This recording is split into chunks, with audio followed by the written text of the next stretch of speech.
Water signs, tignan po natin kung ano yung mensahe para sa'yo ngayong araw. Keep in mind po na ito ay general reading lamang, so hindi po lahat ay makaka-relate, so be open-minded. Sa mga hindi pa po nakasubscribe dito sa ating channel, please subscribe na po kayo and palike na din po ng ating video.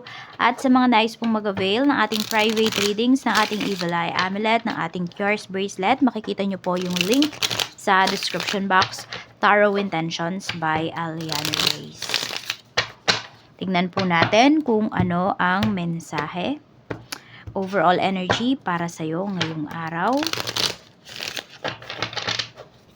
Demigirl. Tara dito. Tsaka lang. We have the Lover. So, this is divine timing. Okay. Pwedeng good relationships. Ayan po, relationships. Not necessarily na romantic relationship lang yan. Pwedeng yung relationship mo with yourself, with your higher self, with the person you love, with your loved ones, with your family, with your pets.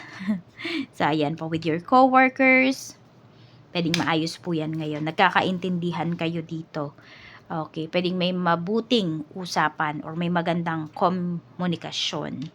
Tignan po natin ano pa yung mensahe para sa'yo. Mensahe pa po natin for water signs. Mayroon tayo ditong peaceful and quiet. Diba? Maganda nga yung communication mo, maganda yung relationship mo sa mga taong nakapaligid sa'yo. Yan. Diba? Peaceful and quiet. So, pwedeng yan na lang talaga yung ine-aim mo ngayon.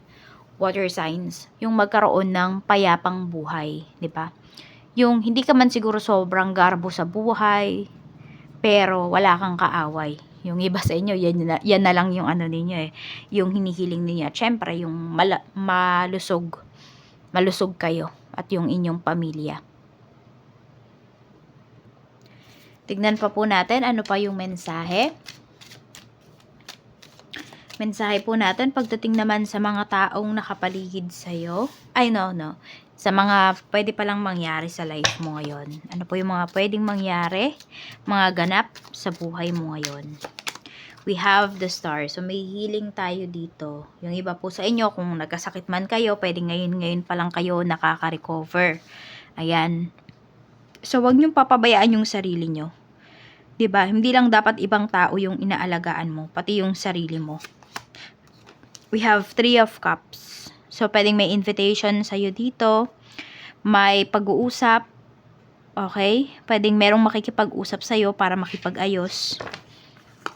We have King of Wands. So, this could be your person. So, yung iba po sa inyo, ayan, kung hinihintay ninyo na may bumalik sa life ninyo, may makipag-ayos sa inyo, pwedeng ito na po yung time. May makikipag-usap sa inyo dito, makikipag-ayos, may gagawa ng aksyon. Tingnan natin. Kung alam mo naman na magbibigay ng peace of mind sa'yo yung tao na yon, or yung presence niya, or yung presence nila, ayan, pwede mo naman kausapin. Pero kung sa tingin mo, hindi na, okay, so huwag mo nang kausapin. Do not entertain them anymore. Diba? You have choices naman dito. Tingnan natin. Diba? Kung magugulo lang naman yung katahimikan mo, ba't kakausapin mo pa? So, tingnan po natin ano pa yung mensahe. Pagdating naman po sa mga taong nakapaligid sa'yo, we have the High Priestess.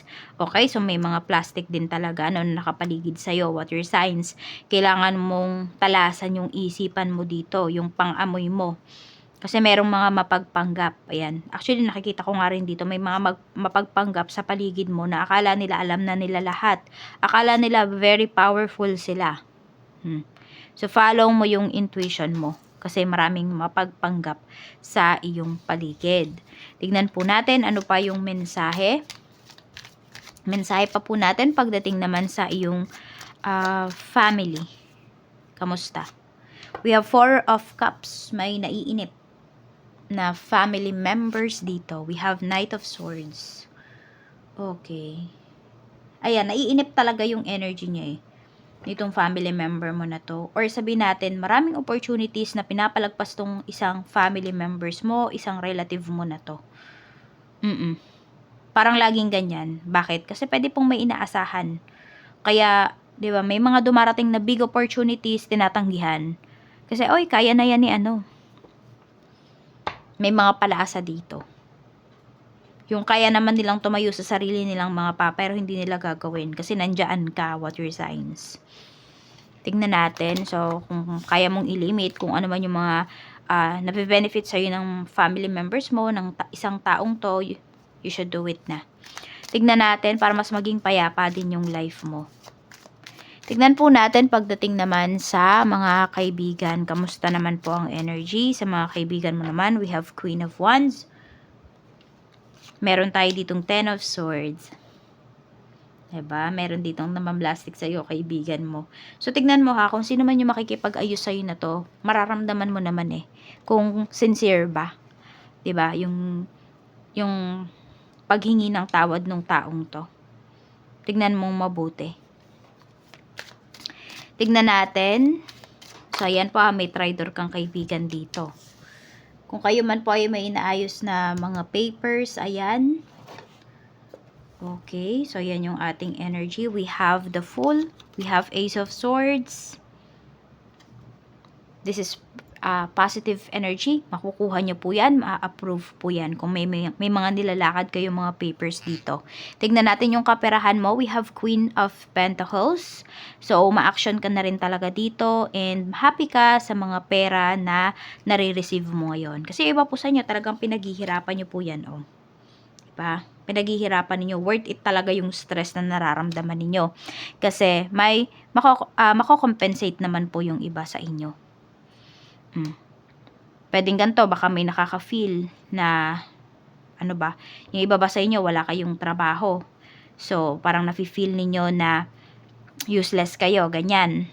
So, ayan po, kung meron man kayo dito mga side hustles, malaking tulong po yan. At saka malaking tulong din yan para ma-boost yung inyong self-confidence. Tignan natin.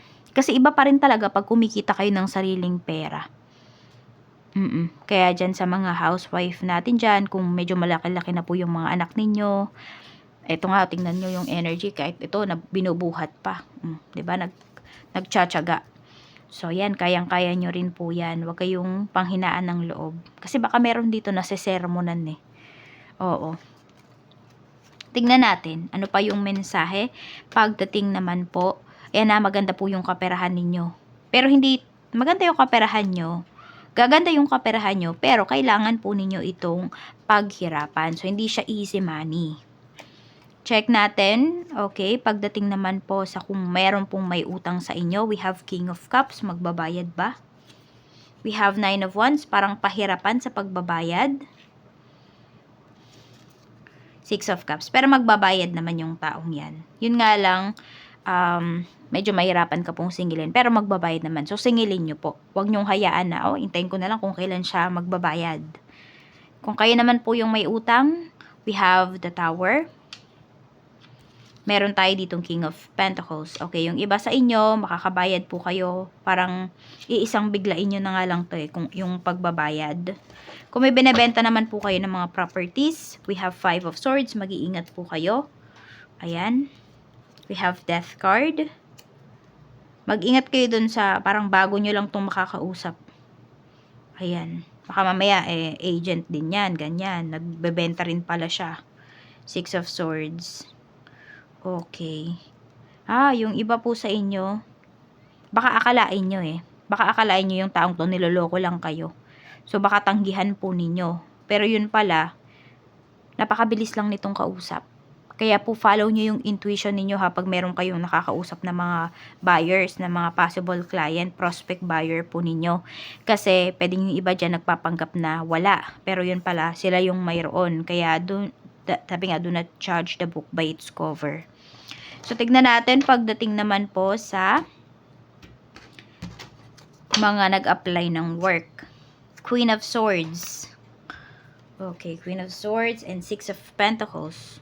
Kung babae yung magi-interview sa inyo, yan po, mataas yung chance na kayo po ay ma-hired. Yan yung energy na pinapakita sa atin dito. Tignan po natin. Okay, tignan naman natin pagdating sa negosyo. Kamusta yung negosyo? We have King of Swords. Meron tayo ditong The Chariot.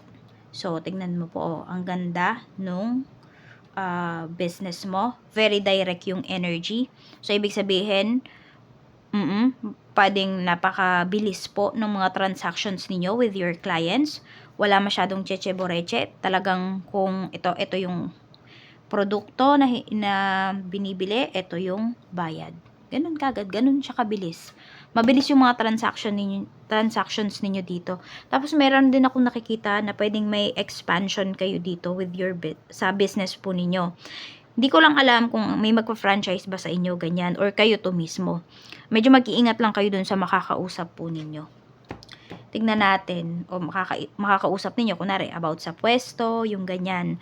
So, mas maganda kung yan po ay contract by contract, or meron talaga kayong pipirmahan. Tignan po natin, pagdating naman po sa trabaho, kamusta? We have 9 of Pentacles. Marami po sa inyo, ang ganda ng trabaho ninyo, oh. Satisfied kayo. Mukhang it's either may salary increase dito or mapopromote po yung iba sa inyo. Ang saya po ninyo. Tignan naman natin para sa mga single. Para sa mga single, we have 3 of Swords. So, heartbroken pa rin yung iba sa inyo dito. We have 2 of Swords.